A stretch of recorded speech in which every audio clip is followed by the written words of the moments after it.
أعوذ بالله من الشيطان الرجيم.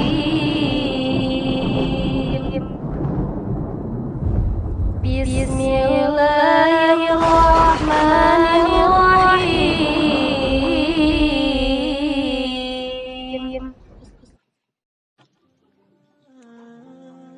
Assalamualaikum warahmatullahi wabarakatuh. Sahabat pecinta sirah dan sejarah Islam, kembali lagi bersama Maryamah Sirah Channel.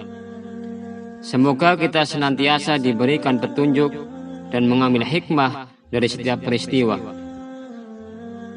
Islam tidak hanya dibangun oleh para laki-lakinya saja, namun ternyata para wanitanya pun ikut menorehkan prestasi dengan tinta emas.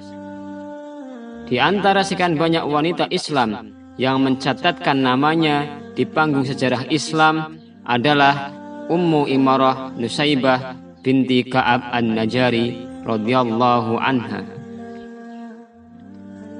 Sebelum kita lanjutkan videonya, silahkan untuk memencet tombol subscribe bagi penonton yang baru menonton channel ini, serta aktifkan terus lonceng notifikasinya untuk mendapatkan update video dari Maryamah Sirah Channel.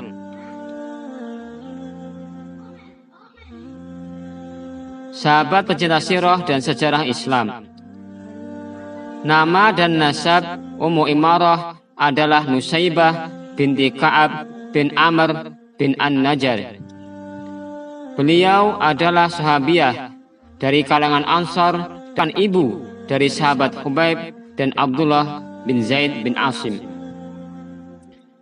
Suaminya Zaid bin Asim merupakan pahlawan yang syahid di perang Uhud. Nusaybah merupakan salah satu dari dua perempuan yang ikut dalam Baiat Aqobah kedua.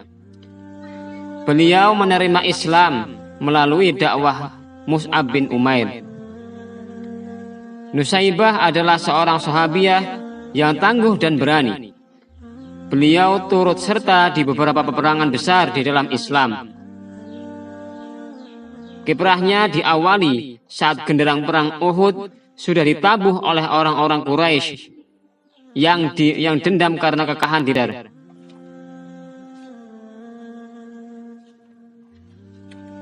Di medan Uhud, awalnya Nusaybah bertugas untuk membawa air dan mengobati pasukan Islam yang terluka. Saat itu pasukan Islam mampu mengendalikan keadaan.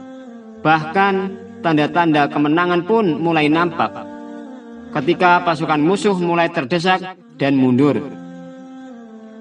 Namun keadaan berubah setelah pasukan pemanah yang ditugasi oleh Nabi Shallallahu Alaihi Wasallam untuk tidak turun dalam kondisi apapun ikut turun, karena melihat pasukan musuh mundur dan meninggalkan banyak ghanimah.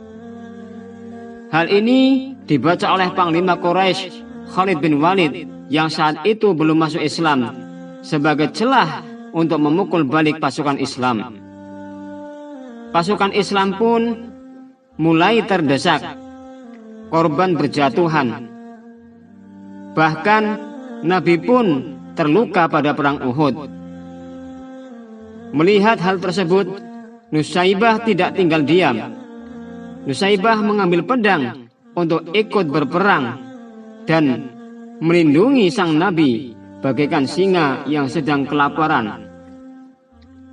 Beliau jadikan tubuhnya menjadi perisai untuk melindungi Nabi, sehingga Nabi Shallallahu Alaihi Wasallam memberikan beliau gelar Difa'un Nabi atau sang perisai Nabi. Tidak hanya di medan Uhud, Nusaybah juga ikut berperang bersama Nabi di beberapa peperangan besar seperti Khandaq, Fathu Mekah, Perang Hunain, dan lain-lain. Sepeninggal Nabi Muhammad Sallallahu Alaihi Wasallam, kaum muslimin dipimpin Abu Bakar As-Siddiq. Muncullah gerakan-gerakan pembelotan dan Nabi palsu. Abu Bakar As-Siddiq bergerak cepat menumpas gerakan riddah dan Nabi palsu. Di antara peperangan besar melawan gerakan riddah dan Nabi palsu adalah perang Yamamah. perang melawan nabi palsu dari Bani Hanifah yang dipimpin oleh Musailamah Al-Kadzdzab, merupakan salah satu perang besar dan sulit sepeninggal Nabi. Nusaibah dan anaknya ikut menjadi bagian dari pasukan yang dipimpin oleh Khalid bin Walid radhiyallahu anhu. Pada perang Yamamah ini, banyak pahlawan Islam dari kalangan sahabat penghafal Al-Quran yang gugur dikarenakan Musailamah memiliki pasukan yang banyak dan kuat.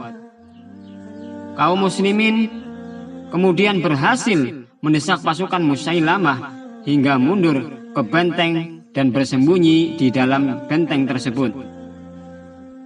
Namun, keberanian pasukan Islam tak tertandingi sehingga berhasil menjebol benteng dan merangsek masuk.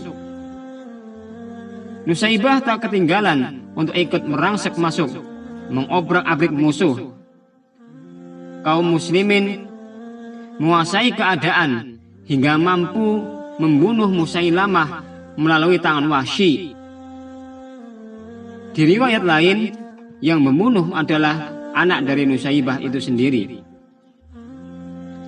Pada peperangan Yamamah tersebut, Nusaibah juga kehilangan putranya. Beliau juga mendapatkan luka-luka yang sangat banyak. Bahkan di suatu riwayat, tangan beliau terputus. Luka-luka itulah yang menjadi salah satu sebab wafatnya beliau pasca perang Yamamah. Demikianlah Ummu Imarah Nusaibah binti Ka'ab radhiyallahu anha, difa'un Nabi, sang perisai Nabi. Beliau telah membuktikan bahwa bukan hanya laki-laki saja yang mampu mencatatkan namanya dengan tinta emas dalam sejarah, namun kaum wanitanya juga mampu untuk membuktikan dengan tinta emas perjuangan, sehingga nama Nusaibah senantiasa diingat di kalangan kaum muslimin sebagai seorang sahabiyah, sebagai seorang wanita yang mana beliau itu sangat gigih berjuang sebagai singa yang sangat luar biasa untuk melindungi Nabi, sehingga beliau mendapatkan gelar Difa'un Nabi, sang perisai Nabi Muhammad sallallahu alaihi wasallam. Demikianlah, mudah-mudahan kita bisa mengambil ibrah dari Nusaibah binti Ka'ab radhiyallahu anha. Semoga kita juga bisa mengambil hikmah dari setiap peristiwa yang telah terjadi dan untuk kita jadikan pelajaran di kehidupan kita selanjutnya. Sekian Maria Masirah Channel. Wassalamualaikum warahmatullahi wabarakatuh.